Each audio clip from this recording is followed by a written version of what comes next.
কারক ও অকারক এই যে চ্যাপ্টার, এখানে আমাদের কি কি জিনিস করতে হয় সেটা হচ্ছে, এক তো কারক শ্রেণী বিভাগ, তাদের আবার শ্রেণী বিভাগ এইগুলো। 2 নম্বর হচ্ছে আরো কয়েকটা জিনিস যুক্ত, বিভক্তি যুক্ত। এক তো কারক অকারক করতে হয়, বিভক্তি করতে হয়, বিভক্তির সঙ্গে কি থাকে, অনুসর্গ থাকে, অনুসর্গ করতে হয়। আর একটা কি করতে হয় না, নির্দেশক, এগুলো করতে হয়। এর মধ্যে অনুসর্গটাকে উপসর্গ অনুসর্গ, ওই যে চ্যাপ্টার ওইখানটাতে অনুসর্গের একটা প্রাথমিক আলোচনা করা হয়েছিল, আর আজকে কারকের প্রেক্ষিতে অনুসর্গকে আলাদা করে আলোচনা করা হবে। আচ্ছা, তো শুরুতেই আমরা এই বিভক্তি, অনুসর্গ আর নির্দেশক সম্পর্কে করে নিই আর কি। তারপরে কারকের ক্ষেত্রে এইগুলোর ফাংশন বা কিভাবে কি হচ্ছে না হচ্ছে নির্ণয় করা, এগুলো করব। তো বিভক্তির ক্ষেত্রে যে প্রশ্নগুলো অ্যাকচুয়ালি পরীক্ষাতে দেয় সেটা হচ্ছে বৈশিষ্ট্য। তো যে বর্ণ বা বর্ণ সমষ্টি শব্দ বা ধাতুর পরে যুক্ত হয়ে শব্দ বা ধাতুকে পদে পরিণত করে বাক্যে ব্যবহারের উপযোগী করে তোলে তাকে বিভক্তি বলে। তার মানে বলছে বর্ণ বা বর্ণ সমষ্টি শব্দ বা ধাতুর পরে যুক্ত হয়ে, ঠিক আছে, তার মানে শব্দ বা ধাতুর পরে বসে, যুক্ত হয়ে বসে, আর কি করে, শব্দ বা ধাতুকে পদে পরিণত করে, আর কি করে, বাক্যে ব্যবহারের উপযোগী করে তোলে, বাক্যে ব্যবহারের উপযোগী করে তোলে, তাকে বিভক্তি বলে। তাহলে বর্ণ বা বর্ণ সমষ্টি হবে, শব্দ বা ধাতুর পরে হবে, যুক্ত হয়ে বসবে, শব্দ বা ধাতুকে পদে পরিণত করবে, আর বাক্যে ব্যবহারের উপযোগী করবে। এই কটা হচ্ছে বৈশিষ্ট্য কারকের, তাই কি বলে, বিভক্তি। যেমন অ বা শূন্য, এইখানে গন্ডগোল করে ফেললাম। আচ্ছা, এ তে এর ইত্যাদি ইত্যাদি। আচ্ছা, শ্রেণী বিভাগ, বিভক্তি প্রধানত 2 প্রকার, বানান ভুল আছে গো, 2 প্রকার, শব্দ বিভক্তি ও ধাতু বিভক্তি। ওকে, যে বিভক্তি শব্দের পরে যুক্ত হয়ে শব্দটিকে নাম পদে পরিণত করে তাকে শব্দ বিভক্তি বলে। যেমন রাহুল স্কুলে যাচ্ছে, এখানে স্কুলটা হচ্ছে শব্দ, এরপরে এই এটা হচ্ছে বিভক্তি, এরপরে স্কুলে এটা হচ্ছে নাম পদ। তার মানে শব্দ বিভক্তি কি, শব্দের পরে যুক্ত হয় এবং এই শব্দটাকে নাম পদে পরিণত করে, এই হচ্ছে গিয়ে ব্যাপার। আর ধাতু বিভক্তি কি, যে বিভক্তি ধাতুর পরে যুক্ত হয়ে ধাতুকে ক্রিয়াপদে পরিণত করে। ওকে, ধাতু বিভক্তি, যেমন সে বই পড়ছে, এখানে দেখো পড়ছে, এখানে পড় হচ্ছে একটা ধাতু আর ছে হচ্ছে তার বিভক্তি, এই পড়ছে হচ্ছে একটা ক্রিয়াপদ। তাহলে শব্দ বিভক্তি কি তৈরি করে, নামপদ তৈরি করে। ধাতু বিভক্তি কি করে, ক্রিয়াপদ তৈরি করে। শব্দ বিভক্তি কার পরে বসে, শব্দের পরে বসে, আর ধাতু বিভক্তি কার পরে বসে, ধাতুর পরে বসে। ওকে, এই হচ্ছে কতগুলো জিনিস। আচ্ছা, তাহলে যদি বলে বিভক্তি এই দিক থেকে কয় প্রকার, তো বলতে হবে 2 প্রকার। আচ্ছা, বিভক্তি শব্দের অর্থ ভাগ করা, ভাগ করা। আচ্ছা, তির্যক বিভক্তি কি, যে বিভক্তি একাধিক কারকে ব্যবহৃত হতে পারে তাকে তির্যক বিভক্তি বলে। যেমন এখানে কোন কোন জায়গাতে তুমি দেখবে যে সব কারকে ব্যবহৃত হতে পারে, কিন্তু আসলে তির্যক বিভক্তি কি একাধিক কারকে ব্যবহৃত হয়। কিছু কিছু বিভক্তি আছে সব কারকেই তার ব্যবহার আমরা দেখাতে পারি। আচ্ছা, আমি ঘরে, যথারীতি এখানে কয়েকটা উদাহরণ দেওয়া হয়েছে এই বিভক্তির ব্যাপারে। আমি ঘরে যাব, এখানে ঘরে কোথায় অধিকরণ কারক। তিলে তেল হয়, তিল থেকে তেল হয়, তাহলে তিলে এটা অপাদান কারকের বিভক্তি। কলমে লেখা যায় না, এখানে কলমের দ্বারা লেখা যায় না, তাহলে এটা এখানে করণের বিভক্তি। রাজা গেলেন শিকারে, মানে শিকারের নিমিত্ত গেলেন, তাহলে এটা হচ্ছে নিমিত্ত কারক, শিকারের উদ্দেশ্যে গেলেন। তাহলে এই হচ্ছে গিয়ে বিষয়। এটা এইভাবে আমরা দেখতে পাচ্ছি একাধিক কারকে ব্যবহৃত হয়েছে। আচ্ছা, এরপরে কি, সংস্কৃত কারক অনুযায়ী বিভক্তি মোটামুটি নির্দিষ্ট, কিন্তু বাংলায় কে, তে প্রভৃতি অধিকাংশ বিভক্তি তির্যক বিভক্তি। এখানে কেউ কেউ বলে থাকেন যে বাংলা ভাষায় আসলে সব বিভক্তি কোনো না কোনোভাবে তির্যক বিভক্তি। পরীক্ষায় আসবে না, কিন্তু আমরা মোটামুটি এই কথাটা একটু মনে রাখতে পারি। আচ্ছা, অনুসর্গ, অ্যাকচুয়ালি সংস্কৃতে কি হয় যে ওখানে বলা হয়েছে এই কারকে এই বিভক্তিই করতে হবে, কিন্তু বাংলা ভাষায় সেই ব্যাপারটা ওইভাবে নেই। এই হচ্ছে গিয়ে বিষয়।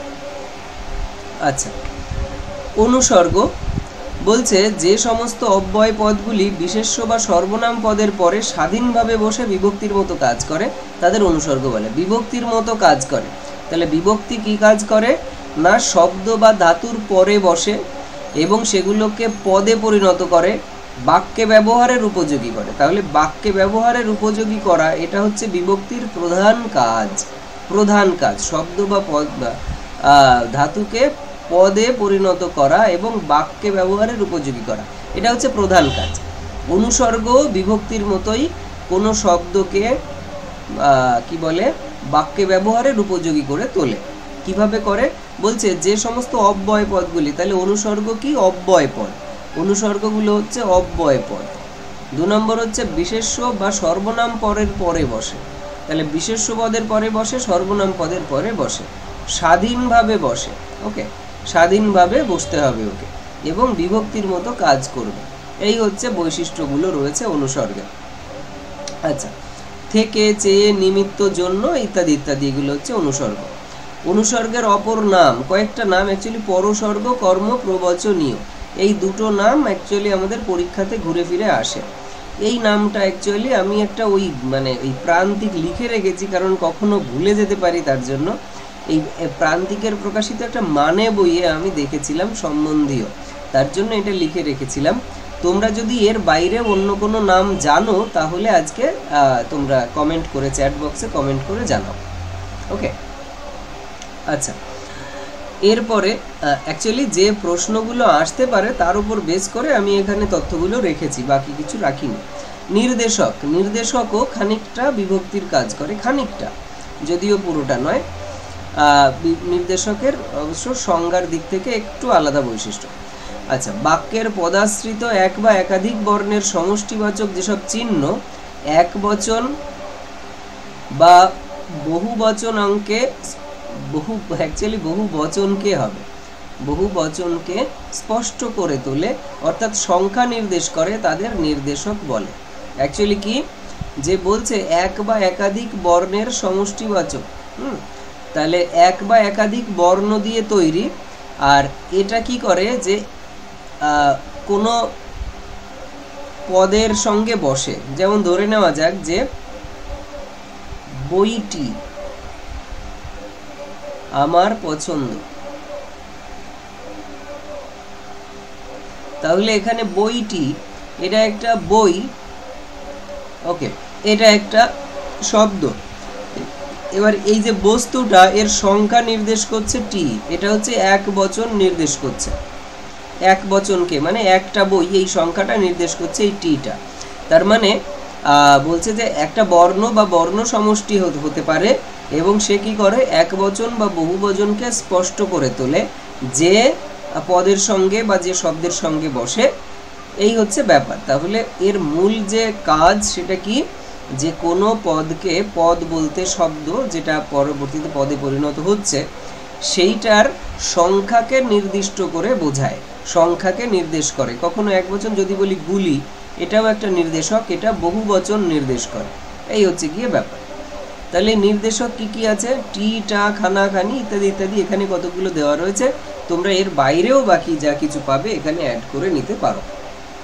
আচ্ছা, তাহলে এই যে বিভক্তি, অনুসর্গ আর নির্দেশক যারা নাকি শব্দের পরে যুক্ত হয়ে বা বিযুক্ত হয়ে বসে এবং এদের ফাংশন কিছুটা এক, কিছুটা জায়গাতে একটু আলাদা, এদের মধ্যে মিল অমিলের বিষয় নিয়ে পরীক্ষায় প্রশ্ন আসার সম্ভাবনা আছে।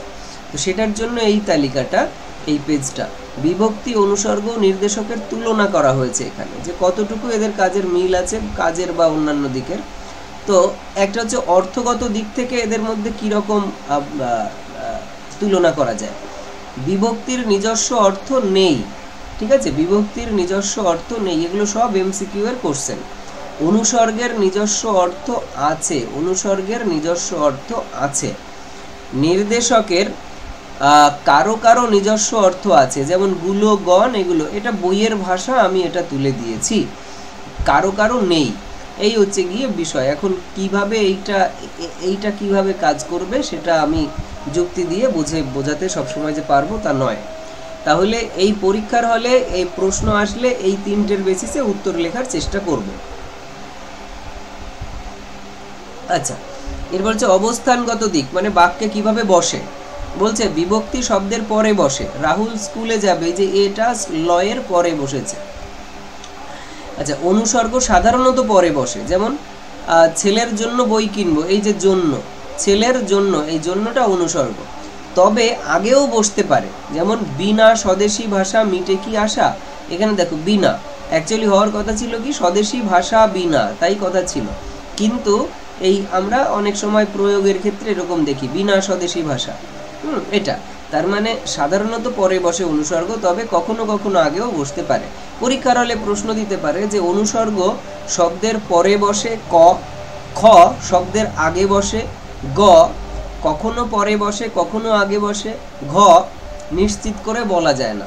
তাহলে এইখানটাতে অ্যাপ্রোপ্রিয়েট উত্তর হবে কখনো আগে বসে কখনো পরে বসে, বা সাধারণত পরে বসে কখনো আগে বসে, এই হচ্ছে ব্যাপার। নির্দেশক পরে আগে দুক্ষেত্রেই বসে। খান দুই বই দাও, দেখো এখানে খানটা আগে বসেছে, আবার গ্রামটা যেন নিস্তব্ধ, এখানে টা, এটা দেখো পরে বসেছে, তার মানে আগে পরে দুই জায়গাতেই বসে নির্দেশক। অনুসর্গ তাই আগে পরে দু জায়গাতেই বসে, তবে প্রধানত পরে বসে, কখনো কখনো আগে বসলেও বসতে পারে, আর বিভক্তি পরেই বসে। আচ্ছা, এরপরে যুক্ত এবং বিযুক্ত কুইন ভাবে বসে। বিভক্তি শব্দের সাথে যুক্ত হয়ে বসে, যেমন এই এখানে করেছি আমরা, এই যে রাহুল স্কুলে, এটা লয়ের সঙ্গে যুক্ত হয়ে বসেছে। অনুসর্গ আলাদা হয়ে বসে, এখানে দেখতে পাচ্ছি জন্য বিনা আলাদা হয়ে বসেছে।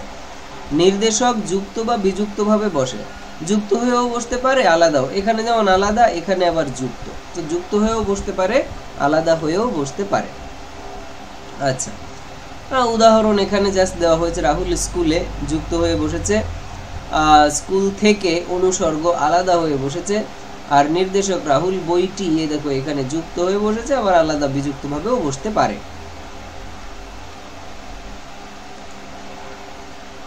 আচ্ছা, এরপরে আমরা এবার কারকের আলোচনাতে চলে আসি।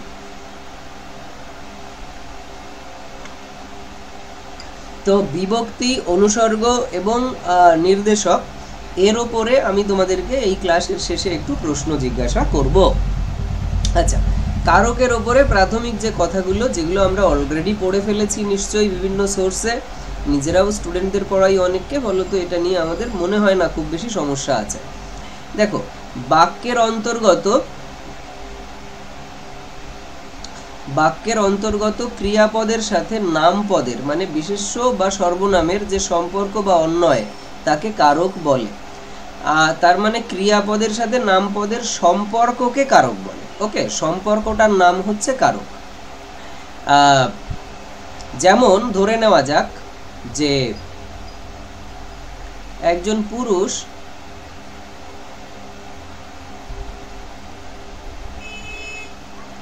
আর একজন স্ত্রী,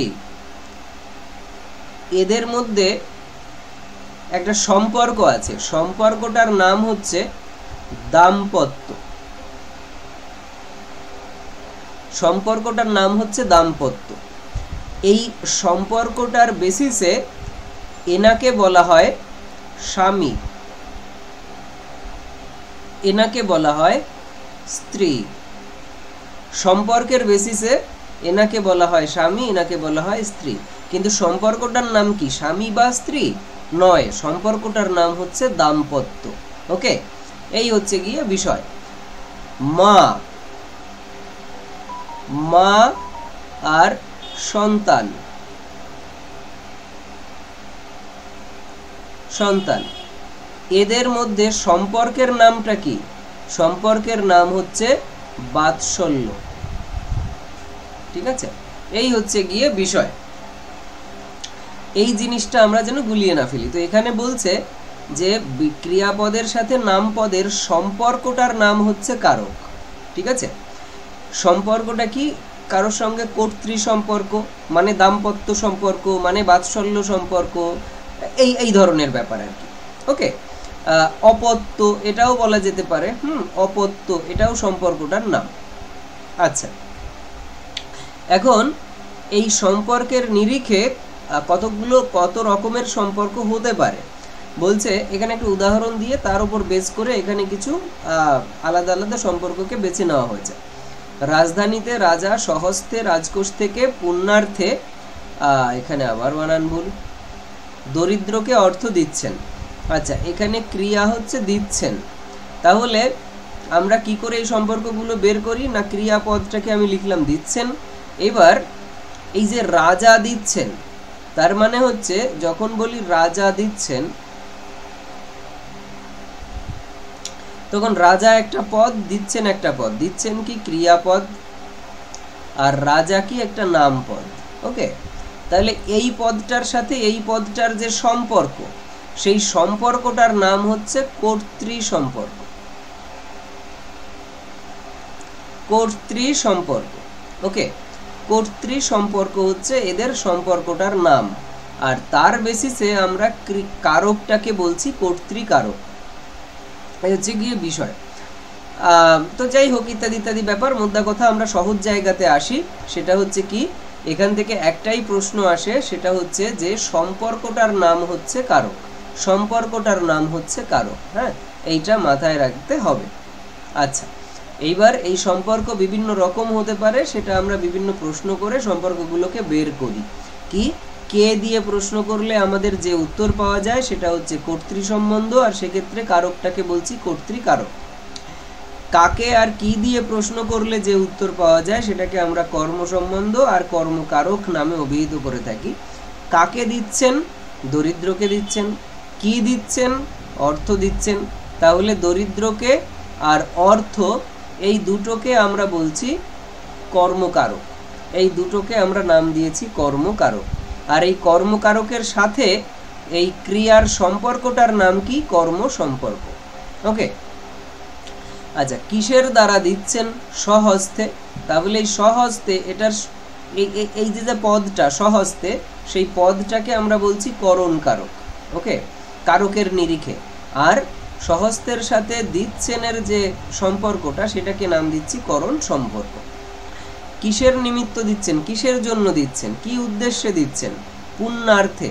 পুণ্যার্থে, তাহলে এখানে নিমিত্ত সম্বন্ধ, কি উপলক্ষে বা কি কিসের নিমিত্ত বা কি জন্য বা কি উদ্দেশ্যে, এইগুলো হচ্ছে নিমিত্ত সম্বন্ধ। আর কোথা থেকে দিচ্ছেন, রাজকোষ থেকে। তাহলে কোথা থেকে, এইটাকে আমরা বলি অপাদান কারক। কোথা থেকে, এটাকে বলি অপাদান সম্বন্ধ, তার বেসিসে কারককে বলি অপাদান কারক। আচ্ছা, আর কোথায় দিচ্ছেন, কোন জায়গায়, হচ্ছে রাজধানীতে, একটা জায়গার কথা বলছেন, রাজধানীতে। তাহলে কোথায়, এর উত্তর যেটা, সেটা হচ্ছে অধিকরণ সম্বন্ধ। এছাড়া এখানে থাকে কখন, ঠিক আছে, আর বিষয় থাকে কখনো।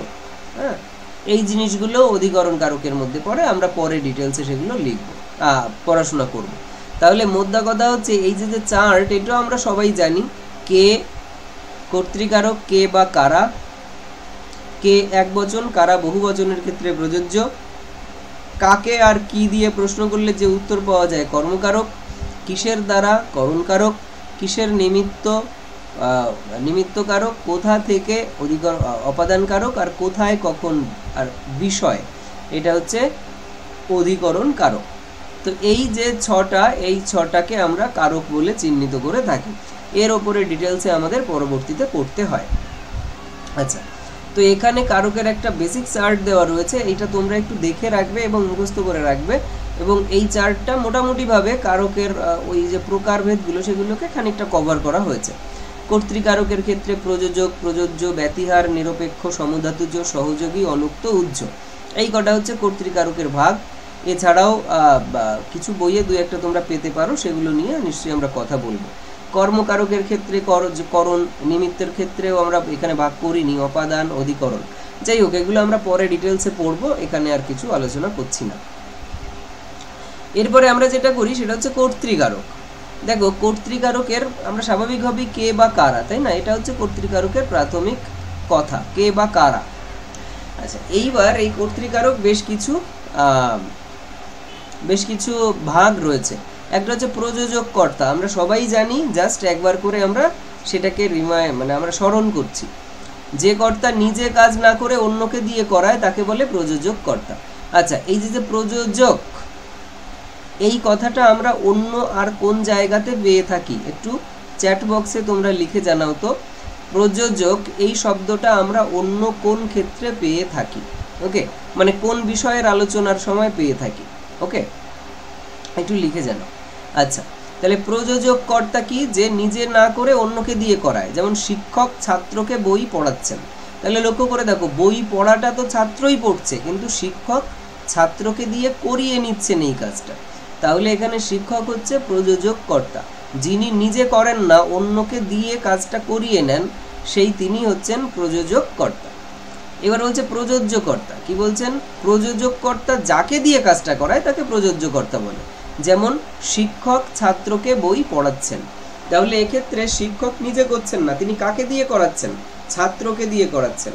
তাহলে ছাত্রটা হচ্ছে প্রযোজ্য কর্তা। ওকে, ব্যতিহার কর্তা কি? দুই কর্তার ক্রিয়া যদি একই হয় কিন্তু তাদের মধ্যে একটা প্রতিযোগিতার ভাব থাকে, তবে তাকে ব্যতিহার কর্তা বলে। ব্যতিহার, এটা আমরা সমাসের ক্ষেত্রে পাবো। কেউ কি বলতে পারবে এটা ব্যতিহার কোন সমাসের মধ্যে একটা ভাগ হিসাবে পড়ে? যারা জানো কমেন্ট করে জানো। তাহলে বলছে দুটো কর্তার ক্রিয়া যদি একই হয়, দেখো রাজায় রাজায় যুদ্ধ হয়, তাহলে এই যুদ্ধ হয়, এই যুদ্ধ হওয়া, এই ক্রিয়াটা, এটা এই রাজার সাথেও প্রযোজ্য, এই রাজার ক্ষেত্রেও প্রযোজ্য। তার মানে যুদ্ধটা এই দুটো রাজারই দ্বারা সংগঠিত হচ্ছে।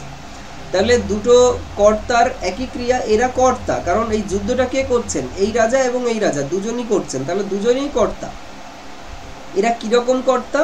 বলছে একটা প্রতিযোগিতার ভাব যদি থাকে তাহলে এটাকে বলছে ব্যতিহার কর্তা। যুদ্ধ, প্রতিযোগিতা বলতে কি? ক্রিয়া প্রতিক্রিয়া। ধরো যুদ্ধ মানে কি? মারামারি। তার মানে এর দিকে গোলাগুলি ছুটছেন আর ইনি এর দিকে গোলাগুলি ছুটছেন, তাহলে এই যে যুদ্ধটা, এটা এর ক্রিয়া এর প্রতিক্রিয়া, এর ক্রিয়া এর প্রতিক্রিয়ার মধ্যে দিয়ে চলছে। এই জাতীয় সিচুয়েশন যদি হয়, তখন সেই দুই কর্তাকে আমরা ব্যতিহার কর্তা বলে থাকি। রাজায় রাজায় যুদ্ধ হয়। ওকে, এরপরে আমরা এর পাশাপাশি যেটা পড়বো সেটা হচ্ছে সহযোগী কর্তা। ঠিক আছে, এই ব্যতিহার কর্তা পড়ার পরেই আমরা পড়বো সহযোগী কর্তা। এখানেও বলছে একই বাক্যে দুটি কর্তার মধ্যে সহযোগিতার ভাব থাকলে তাকে সহযোগী কর্তা বলে। দেখো এখানেও দুটো কর্তার একই ক্রিয়া, মা মেয়ে মিলে রান্না করছে। লক্ষ্য করে দেখো, রান্না করা, এই যে রান্না করা, এটা একটা কাজ। এই কাজটা দেখো, এই ক্রিয়াও কর্তাও করছে, এই কর্তাও করছে, মা মেয়ে মিলে রান্না করছে। তাহলে এখানেও দুটো কর্তার একই ক্রিয়া, এখানেও তাই দুটো কর্তার একই ক্রিয়া, কিন্তু ডিফারেন্স হচ্ছে কি, এখানে এদের মধ্যে একটা ক্রিয়া প্রতিক্রিয়ার মধ্যে দিয়ে এগোচ্ছে, ঘাত প্রতিঘাতের মধ্যে দিয়ে, প্রতিযোগিতার সম্পর্ক। আর এখানে সহযোগিতার ব্যাপার রয়েছে, এ ওকে সহযোগিতা করে করে এগোচ্ছে। এই কারণে এই দুই কর্তাকে, মা আর মেয়ে, এদের দুজনকে মিলে বলা হচ্ছে সহযোগী কর্তা। এ এর সহযোগী, এ এর সহযোগী, এই হচ্ছে গিয়ে ব্যাপার।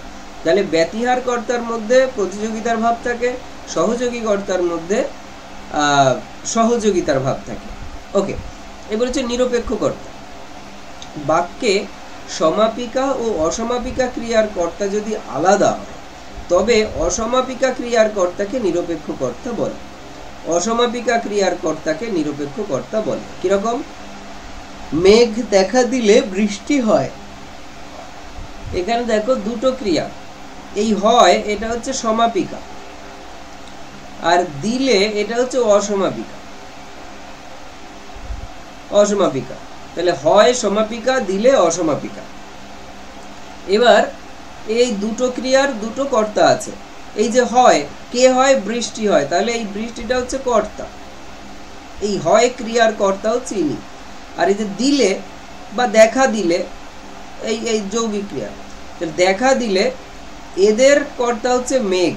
কে দেখা দেবে? মেঘ। তাহলে এই দিলে এটা দেখো অসমাপিকা ক্রিয়া, তাহলে অসমাপিকা ক্রিয়ার যে কর্তা সেই কর্তাটাকে আমরা বলছি নিরপেক্ষ কর্তা। তাহলে মেঘটা হচ্ছে এখানে নিরপেক্ষ কর্তা। আচ্ছা, এরপরে বলছে সমধাতুজ কর্তা। সমধাতুজ কর্তা কি? কর্তা ও ক্রিয়া যদি একই ধাতু থেকে উৎপন্ন হয় তবে তাকে সমধাতুজ কর্তা বলে।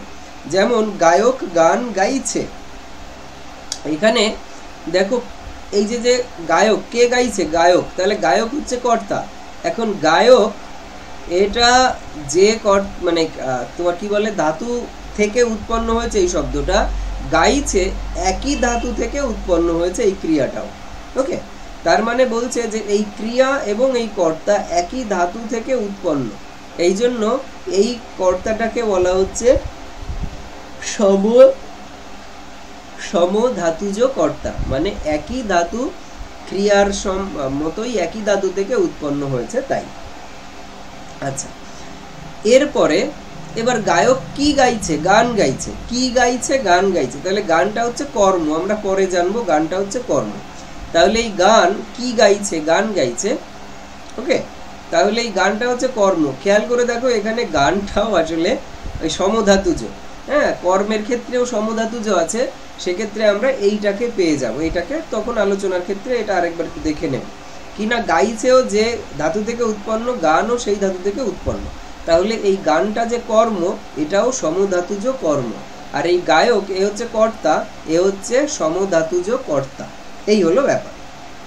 এরপরে অনুক্ত কর্তা। অনুক্ত কর্তা কি? কর্মবাচ্যের কর্তার সঙ্গে দ্বারা, দিয়া, কর্তৃক প্রভৃতি অনুসর্গ যুক্ত হয়, এই জাতীয় কর্তাকে অনুক্ত কর্তা বলে।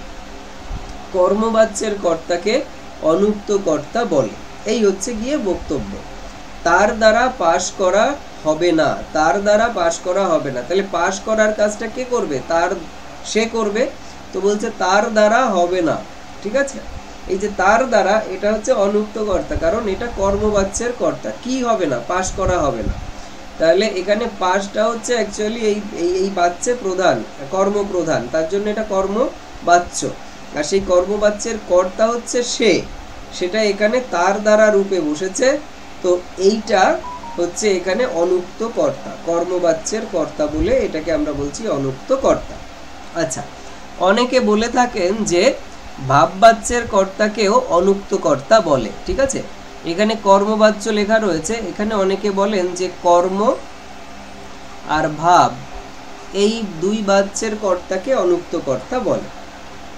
আচ্ছা, এরপর যে উহ্যকর্তা। উহ্যকর্তা কি? বাক্যে কর্তা উহ্য থাকলে তাকে উহ্যকর্তা বলে। তো উহ্যকর্তাকে চোখে দেখা যায় না, যেমন পায়ে হেঁটে এসেছি। লক্ষ্য করে দেখো এখানে কে এসেছে? কে এসেছি। তাহলে দেখো উত্তরটা হওয়ার কথা আমি বা আমরা, আমি বা আমরা, এটা হওয়ার কথা। কে বা কারা এসেছি? আমি এসেছি বা আমরা এসেছি। তাহলে এখানে আমি বা আমরা কিছু উল্লেখ করা নেই। তাহলে এখানে কর্তাটা থাকার সম্ভব ছিল, কিন্তু সেটা উহ্য আছে, সেটাকে এখানে উল্লেখ করা হয়নি। এই হচ্ছে গিয়ে মোটের ওপর ব্যাপার। এই জন্য এটাকে আমরা বলছি এখানে আমি উহ্য কর্তা রয়েছে বা কর্তা উহ্য রয়েছে। ওকে, প্রশ্ন আসে কি করে উহ্যকর্তার ক্ষেত্রে? এরকম একটা বাক্য দিয়ে দেবে, পায়ে হেঁটে এসেছি, এখানে কর্তা কি কর্তা? এখানে কর্তাকে কি কর্তা বলে, বা এখানে কোন কর্তা রয়েছে? তো সেক্ষেত্রে অপশন থাকতে পারে অনুক্ত কর্তা, উক্ত কর্তা, এটা সেটা। সেখানে আমরা বলি এটা হচ্ছে উহ্যকর্তা। এই হলো গিয়ে ব্যাপার।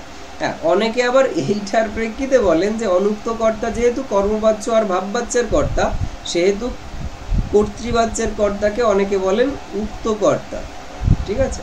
এখন এইটা আমাদের যদি পরীক্ষাতে আসে কখনো, তাহলে সেই অনুযায়ী যদি অন্য কিছুর অপশন না থাকে সেই অনুযায়ী আমরা অ্যান্সার করতে পারি। আচ্ছা, এই গেল গিয়ে মানে কর্তৃকারক। প্রযোজক কর্তা। প্রযোজ্য কর্তা। প্রযোজক কর্তা নিজে করে না, অন্যকে দিয়ে করায়। প্রযোজ্য কর্তা যে অন্যের প্রযোজকের আন্ডারে থেকে কাজটা করে বা প্রযোজক যাকে দিয়ে করায়।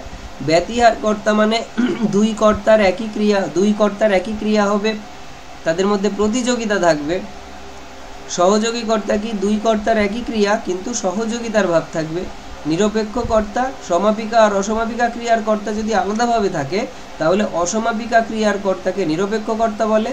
সমধাতুজ কর্তা, ক্রিয়া এবং কর্তৃকারক একই ধাতু থেকে উৎপন্ন হবে, তখন সেই কর্তাকে বলা হয় সমধাতুজ কর্তা। অনুক্ত কর্তা, কর্মবাচ্য ও ভাববাচ্যের কর্তাকে অনুক্ত কর্তা বলা হয়ে থাকে। আচ্ছা, উজ্জ্বকর্তা, যে কর্তা বাক্যে দৃশ্যমান নয় কিন্তু আমরা বুঝে নিতে পারি, সেই কর্তাকে আমরা বলছি উজ্জ্বকর্তা। এই হচ্ছে গিয়ে কর্তৃকারকের ব্যাপার স্যাপার ছিল। আচ্ছা, এবার কর্মকারক। কর্মকারকটা কি বলছে? কর্তা যাকে আশ্রয় করে ক্রিয়া সম্পন্ন করে তাকে কর্মকারক বলে। কর্তা যাকে আশ্রয় করে ক্রিয়া সম্পন্ন করে তাকে কর্মকারক বলে। মোদ্দা কথা, কি আর কাকে এ দিয়ে প্রশ্ন করলে আমরা উত্তর পেতে পারি।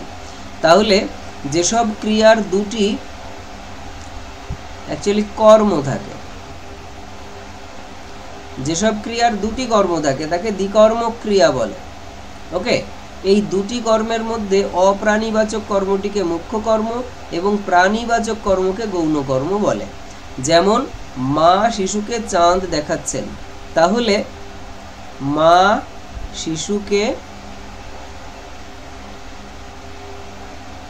চাঁদ দেখাচ্ছেন, মা শিশুকে চাঁদ দেখাচ্ছেন। এখানে লক্ষ্য করে দেখো, দেখাচ্ছেন কাকে? শিশুকে। এটা হচ্ছে কাকের উত্তর। চাঁদ কি এর উত্তর। কি দেখাচ্ছেন? চাঁদ দেখাচ্ছেন। তাহলে বলা হচ্ছে যে অপ্রাণীবাচক কর্ম মুখ্য কর্ম। এর মধ্যে অপ্রাণী কোনটা? এই চাঁদ। কি এর উত্তর? এটা হচ্ছে অপ্রাণী।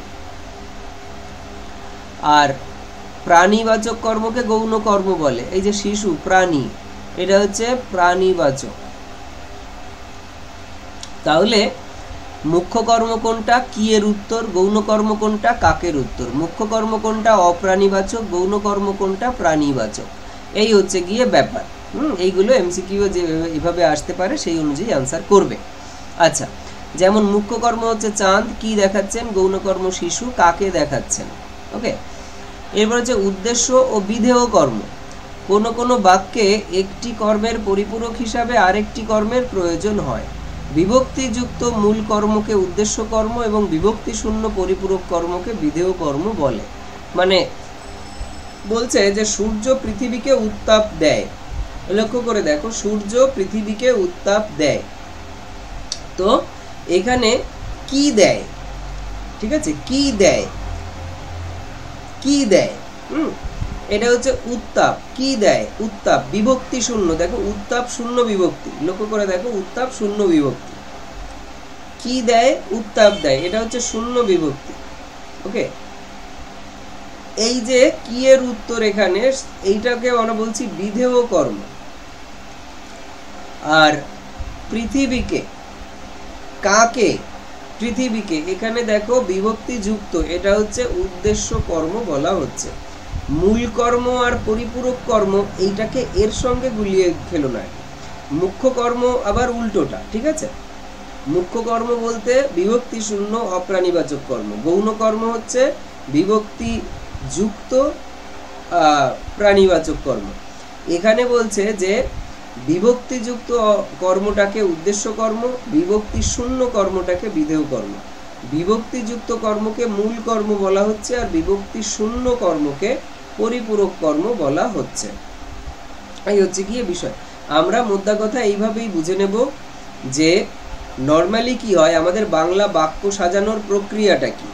বাংলা বাক্য সাজানোর প্রক্রিয়া হচ্ছে, যদি কাকে আর কি দেওয়া হয় একই বাক্যে, তাহলে কাকেটা আগে বসে, কিটা পরে বসে। আমি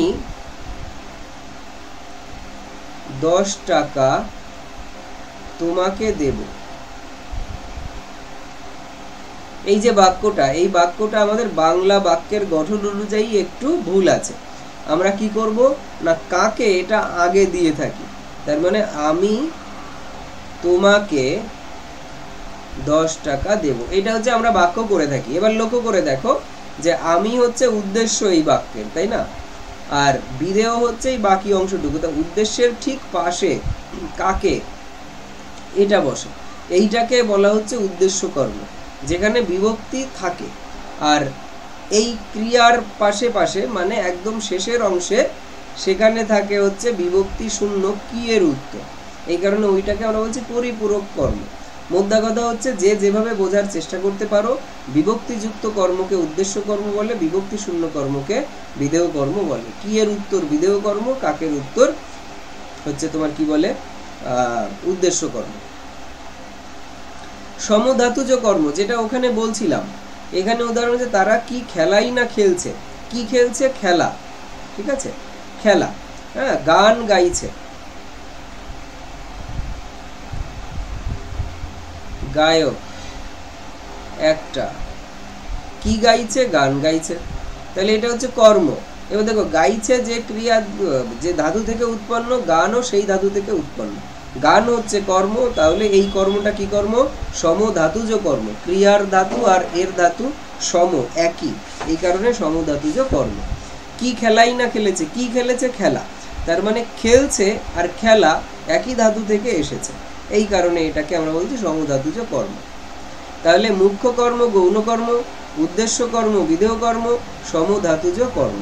ওকে, এর পাশে রয়েছে অ্যাকচুয়ালি আর দু একটা ভাগ, সেটা আজকে করব না, একটু জটিল হয়ে যাবে ব্যাপারটা। আচ্ছা, এরপর হচ্ছে করণ কারক।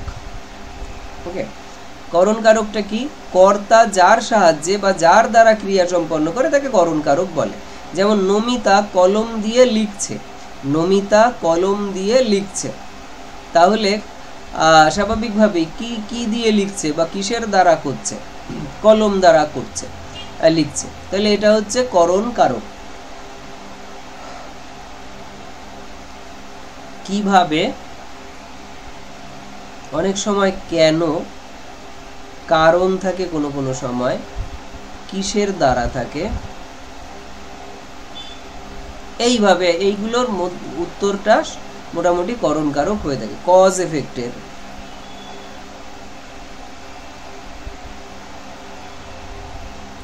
কজ এফেক্টের যে কজটা সেটা হচ্ছে করণ কারক।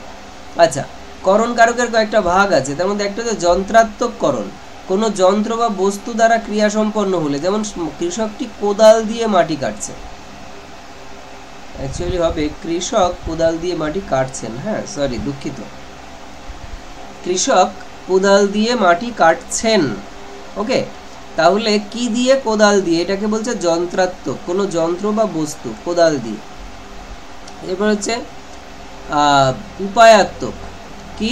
যে উপায়ে ক্রিয়া সাধিত হয়, কোনো বস্তু নয়, এবার উপায়। এটা হচ্ছে কৌশলে এবার জিতে গেলে, দেখো জিতে গেছে, কিভাবে জিতে গেছে? কৌশলের দ্বারা জিতে গেছে। তাহলে কৌশল কোনো বস্তু নয়, ঠিক আছে, এটা একটা আইডিয়া, মানে এটা একটা কি বলে, যেটাকে ছোঁয়া যায় না, এরকম কিছু আর কি, ঠিক আছে, কৌশলের দ্বারা। এই উপায়টার জন্য এটা হচ্ছে করণ, আর এটা হচ্ছে উপায়াত্মক করণ। ওকে, সমধাতুজ করণ, ওই একই জিনিস, ক্রিয়া এবং ওই করণ একই ধাতু থেকে উৎপন্ন হয়েছে।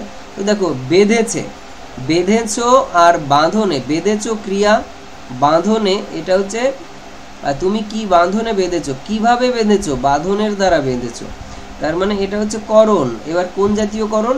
না, বেঁধেছো ক্রিয়া যে ধাতু থেকে এসেছে, বাঁধনে করণ সেই ধাতু থেকেই এসেছে, এই কারণে এটা সমধাতুজ করণ, সমধাতুজ করণ। আচ্ছা, এরপরে বলছে হেতু বোঝাতে যে করণ হয় তাকে অ্যাকচুয়ালি হেতুবাচক করে দাও। হ্যাঁ, হেতুবাচক করণ বলে। যেমন শোকে সে পাগল হয়ে গেল, শোকের কারণে সে পাগল হয়ে গেল। ওকে, শোকের কারণে সে পাগল হয়ে গেল, এই হচ্ছে ব্যাপার। লক্ষণাত্মক করণ, শোক হেতু সে পাগল হয়ে গেল। লক্ষণাত্মক করণ, লক্ষণ, লক্ষণ বা চিহ্ন বোঝাতে লক্ষণাত্মক কারক হয়। যেমন শিকারি বেড়াল গোফে চেনা যায়। দেখো গোফ দ্বারা শিকারি বেড়াল চেনা যায়, তাহলে গোফ দ্বারা, এই গোফ হচ্ছে একটা লক্ষণ বা চিহ্ন, এটা দেখেই শিকারি বেড়াল বোঝা যায়। ওকে, তাহলে এটা হচ্ছে লক্ষণাত্মক করণ। কোনো লক্ষণ দেখে বা কোনো চিহ্ন দেখে যখন কোনো করণ কারককে চিহ্নিত করা যায়, তখন সেটাকে আমরা বলি লক্ষণাত্মক করণ। হ্যাঁ, এখানে কারক হয়ে গেছে, হবে করণ। ওকে, তাহলে কি বলছে যে যন্ত্রাত্মককরণ, কৃষক কোদাল দিয়ে মাটি কাটছেন বা লেখক কলম দিয়ে লিখছেন। তাহলে দেখো কলম, এটাও যন্ত্রাত্মককরণ। আচ্ছা, উপায়াত্মক, ওই কোনো বস্তু হতে হবে না, কোনো একটা উপায় বা কৌশল হতে হবে, সেটা হচ্ছে উপায়াত্মককরণ। আচ্ছা, সমধাতুজ হচ্ছে কর্তা ক্রিয়া এবং ওই করণ কারকটা একই ধাতু থেকে উৎপন্ন হতে হবে। হেতুবাচক করণ মানে হচ্ছে কোন একটা হেতু বা কারণ থাকতে হবে, যেমন শোকের কারণে, শোকের জন্য, এই হচ্ছে শোক হেতু, এই হচ্ছে বিষয়। ভূমিকম্পে অনেক ক্ষয়ক্ষতি হয়ে গেল, তো ভূমিকম্পের হেতু বা ভূমিকম্পের জন্য অনেক ক্ষয়ক্ষতি হয়ে গেছে। লক্ষণাত্মককরণ, লক্ষণ বা চিহ্ন বোঝাতে এই করণ কারকটা আমরা বলে থাকি। এই হচ্ছে গিয়ে সামগ্রিকভাবে ছিল করণ, কর্ম আর হচ্ছে কর্তৃকারক। কর্তৃকারক, কর্মকারক, করণকারক, এই তিনটে। ওকে, এই তিনটের আলোচনা এবং ওইদিকে তোমার বিভক্তি, অনুসর্গ আর নির্দেশক ওর আলোচনা, এইটাই প্রথম দিনের ব্যাপার। দ্বিতীয় দিন এই নিমিত্ত, অপাদান, অধিকরণ, এর সঙ্গে থাকবে হচ্ছে অকারণ। এইটা হচ্ছে দ্বিতীয় দিন থাকবে। আর তোমাদেরকে প্র্যাকটিস করার জন্য আমি প্রশ্ন দিচ্ছি।